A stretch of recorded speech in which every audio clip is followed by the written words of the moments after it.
2014 में भारतीय जनता पार्टी ने ये वादा किया था, मैनिफेस्टो में डाला गया था कि जो लागत मूल्य है किसानों का खेती में, उसका हम 1.5 गुना मुनाफा देंगे।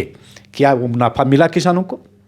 नमस्कार, आदाब दोस्तों, हिंद वॉइस में आपका स्वागत है। मैं हूं इकराम। हमारे साथ हैं किसान नेता हिमांशु कुमार जी, जो कि बिहार से यहाँ दिल्ली पहुँचे हैं मुझसे बात करने के लिए, क्योंकि इनके पास एक बड़ा ही महत्वपूर्ण मुद्दा है, जिससे आज के समय में एक ऐसी चीज़ हो रही है जिससे किसानों को बहुत बड़ा नुकसान हो रहा है, जिसके कारण किसान जो है बार बार धरना देने पर मजबूर है। आप लोगों ने किसान आंदोलन तो देखा हुआ, लेकिन टेक्निकली उनके साथ क्या दिक्कतें आती हैं जिससे उन्हें रोड पर आना पड़ता है, वो वजह क्या है? वो लोग कहते हैं कि भैया उन्हें पूरा पैसा नहीं मिल रहा इसलिए आते हैं, लेकिन उसके पीछे की वजह क्या है, कौन कौन से प्रोडक्ट हैं जिनके कारण उस पर मार पड़ रही है, तो वो सारी जानकारी हम लेंगे हिमांशु जी से। हिमांशु जी, बहुत बहुत स्वागत है आपका। जी नमस्कार। हिमांशु जी, बताएं मुझे, आपने मुझे फ़ोन पर कहा था कि कुछ मुद्दे हैं किसानों के जो देश के सामने आने चाहिए, जिस पर कोई बात नहीं कर रहा है। किसान भी आते हैं, वो भी समझा नहीं पाते हैं, तो आप ज़रा बताएँ दर्शकों को वो क्या दिक्कतें हैं। देखिए, 1 वर्ष पहले केंद्र की सरकार ने डीएपी की कीमत में बढ़ोतरी किया था। किसान संगठनों ने, हम लोगों ने मांग किया था कि डीएपी की कीमत नहीं बढ़नी चाहिए, तो उन्होंने सब्सिडी की घोषणा तो कर दी थी। डीएपी का रेट तो फिर वापस ले लिया। डीएपी क्या है, थोड़ा आसान शब्दों में बताएं दर्शकों। डीएपी एक उर्वरक है, डाई अमोनियम फॉस्फेट, जो खेत में नाइट्रोजन और फॉस्फेट की कमी को पूरा करता है, जो खेती के लिए, फसल के लिए सबसे उपयुक्त चीज़ है, जो उपयुक्त वो उसके लिए सामग्री है फसल के लिए, वो है डीएपी। डीएपी सबसे आवश्यक चीज़ है और सभी फसलों में इसका उपयोग होता है, चाहे रबी की फसल हो या फिर खरीफ की फसल हो या फिर दलहन हो, तेलहन हो, हर चीज़ में किसान हम लोग इसका उपयोग करते हैं। तो डीएपी की कीमत तो स्थिर रखा, लेकिन जो सब्सिडी होनी चाहिए, चूँकि ये इंपोर्ट होता है और इसके बदले केंद्र सरकार जो उर्वरक कंपनी है उसको पैसा देती है सब्सिडी का, तो सब्सिडी की राशि को केंद्र सरकार ने नहीं बढ़ाया। यहाँ आकर के केंद्र सरकार ने किसानों के साथ बहुत बड़ा छल किया और इसके कारण क्या हुआ, तो जो कंपनियाँ हैं जो डीएपी इंपोर्ट करवाती है और डीएपी बेचती है मार्केट में, आईपीएल हो, पीपीएल हो और कंपनियाँ हैं, गोदावरी हो, ये सारी कंपनियों ने डीएपी कम मात्रा में मार्केट में भेजा। आज के डेट में ये स्थिति है कि जितना मांग है उसका 20% भी पूरे देश में डीएपी का सप्लाई नहीं हो रहा है।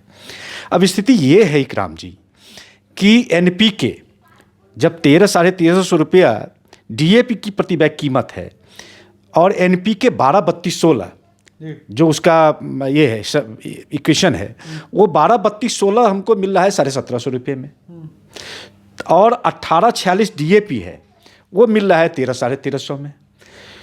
तो लगभग 1.5 गुना, 1 किलो यदि हम डीएपी देते हैं तो वहाँ हम लोगों को 1.5 किलो देना पड़ता है, एनपीके उपयोग करना पड़ता है।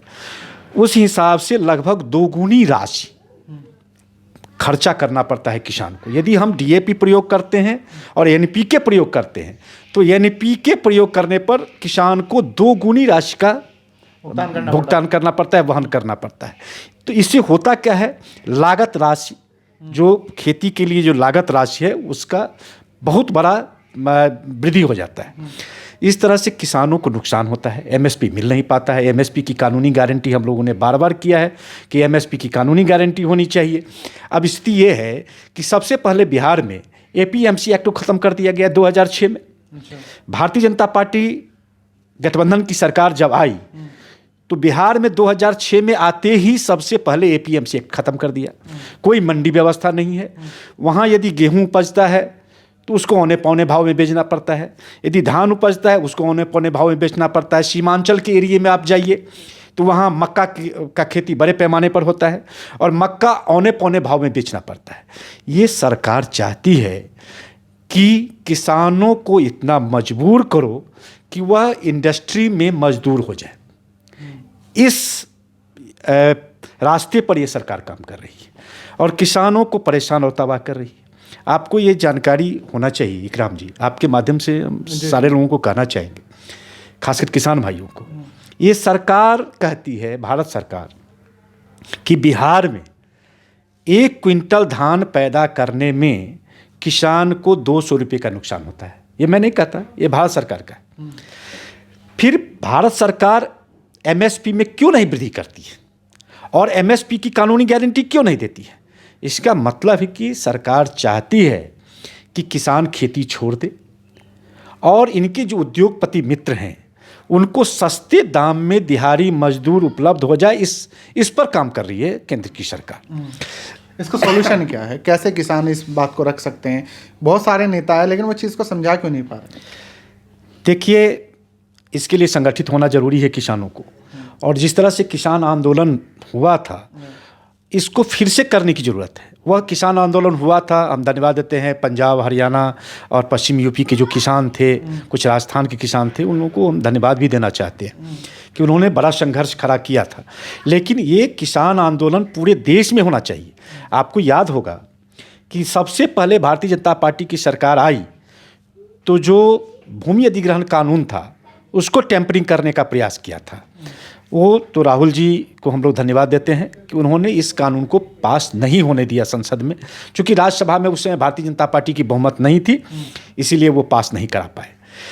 आज जो समर्थन मूल्य है, अभी धान का कटाई हुआ है और वह मंडी में बिकी भी है धान, लेकिन जो समर्थन मूल्य है वह कितना वृद्धि हुआ है? 50 से 100 रुपये की वृद्धि है। लेकिन लागत में आप देखिए, डीजल का कीमत लगभग 1.5 गुना हो गया।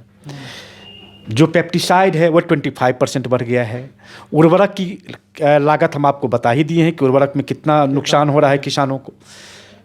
तो जो लागत है उसका भी वापस किसानों को नहीं मिल रहा है, वो राशि भी नहीं मिल रहा है।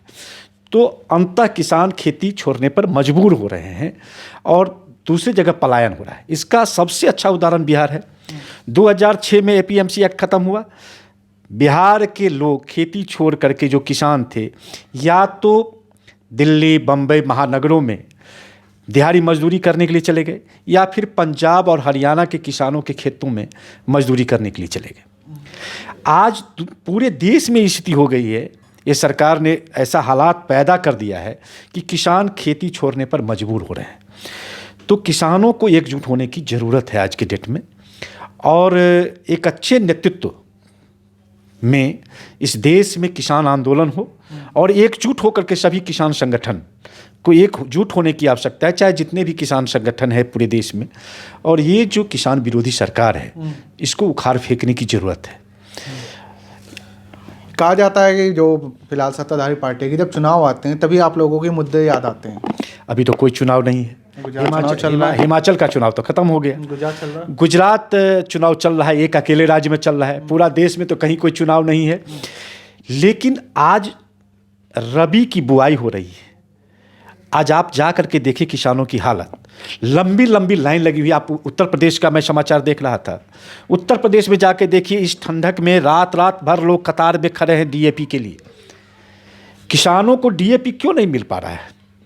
ये सरकार सत्ता में आई थी इस वादे के साथ। आपको याद होगा 2014 में भारतीय जनता पार्टी ने ये वादा किया था, मैनिफेस्टो में डाला गया था कि जो लागत मूल्य है किसानों का खेती में, उसका हम 1.5 गुना मुनाफा देंगे।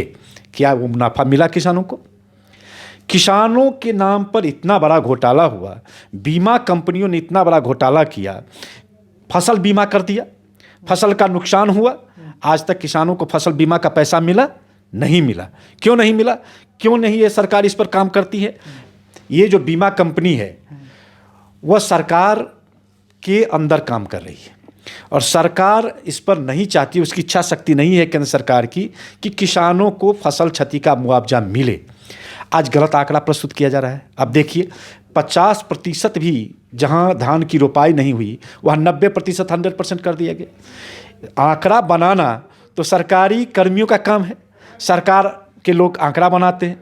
अब फर्जी आंकड़ा दिखा करके अपनी पीठ थपथपाना तो कोई आज के भारतीय जनता पार्टी की सरकार से सीखे, ये सीखने की आवश्यकता है। इतने फर्जी लोग हैं, इस तरह से फर्जीवाड़ा करते हैं, इस तरह से अपनी पीठ थपथपाते हैं कि आपको लगेगा कि नहीं बहुत अच्छा हो रहा है। जो किसान नहीं उसको क्या लग रहा है कि किसान बहुत अच्छा कर रहे हैं, किसान बहुत फ़ायदे में हैं, बहुत सुखी हैं। लेकिन आज के दिन में इकराम भाई 2014 के बाद आज तक 8 वर्षों में जितना किसानों के साथ अत्याचार हुआ, हमें नहीं लगता कि आज़ादी के बाद आज तक किसी अन्य वर्ग के साथ इस तरह के हुआ होगा। और मैं एक चीज़ और बताना चाहता हूँ, यदि आप एमएसपी नहीं दे सकते हो तो आप 20 वर्ष, 25 वर्ष, 30 वर्ष पहले चले जाइए। 30 वर्ष जो अन्य चीज़ों का कीमत था, जो अन्य वस्तुओं का कीमत था, उस कीमत के अनुपात में हमारे फसलों का आप कीमत तय कर दीजिए और एमएसपी बना दीजिए उस पर। हमें आपकी किसी सहायता की आवश्यकता नहीं है, किसी अनुदान की आवश्यकता नहीं। आप ओपन मार्केट कर दो ना। गेहूँ, चावल, तिलहन, दलहन, जो भी हमारा आलू, प्याज, टमाटर, जो भी सब्जियां हैं, अन्य फसलें हैं, मूंगफली हैं, गन्ना है, उस रेट में, उस अनुपात में हमारा रेट तय कर दो और एमएसपी की कानूनी गारंटी दे दो। मुझे कोई दिक्कत नहीं, हमें कोई दिक्कत नहीं है। हम आपके किसी अनुदान के लिए नहीं कहेंगे कि आप ये अनुदान दीजिए या ये करिए। आपकी किसी सहायता की आवश्यकता नहीं है। किसान सक्षम है, किसान अपने बल पर अपना सम्मान करेगी और खुशहाल हो जाएगा किसान। बहुत बहुत शुक्रिया हिमांशु जी। आपने फिलहाल किसान जिस समस्या से सबसे ज़्यादा जूझ रहे हैं उसको दुनिया के सामने रखा। तो आप लोग इस वीडियो को ज़्यादा से ज़्यादा शेयर कीजिएगा। किसान भाई जो भी ये वीडियो देख रहे हैं आपस में शेयर कर सकते हैं।